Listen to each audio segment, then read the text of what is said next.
Can you please tell that tip one more time slowly, what to do exactly? Yeah, so there's other companies out there that claim to do reputation stuff, or they're help you with your reviews and things of that nature. Some of them have magical stuff that they do that you could do yourself, and it's free.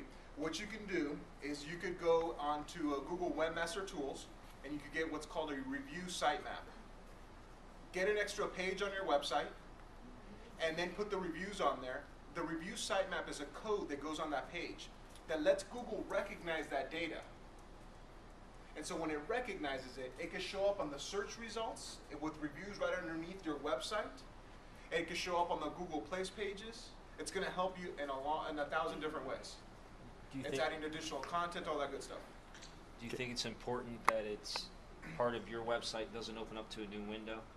No, it's not going to matter. Doesn't matter. We're not looking at it for that. We're not looking at it for much more than more data about you and positive data about you online. The next thing is they also have a video sitemap, just to let you guys know. So that's also a good thing to have.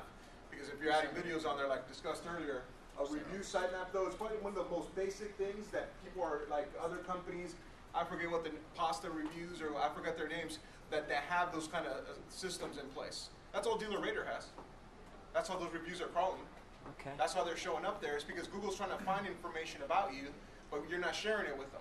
Right. You have the code to unlock all that information.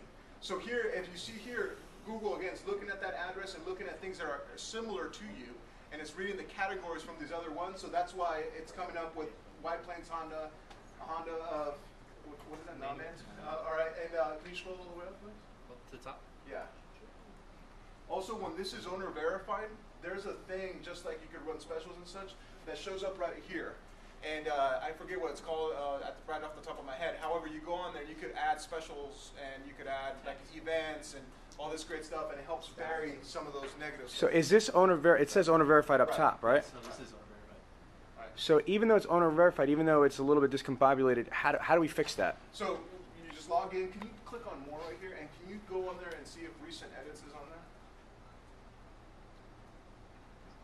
Show all edits. So right here, it tells us on March 15 at 5 o'clock in the morning, someone went in there and deleted Paragon Acura and added Paragon Honda. So it's timestamped. Now what happens as well is that even though I'm not an owner verified listing, I could go in there and I could edit this, try to edit this place. I could do certain things as a potential customer. However, because it's owner verified, it's going to kind of run its software to automatically review it. Now remember, Google is, Place Pages, it's all a lot of software. So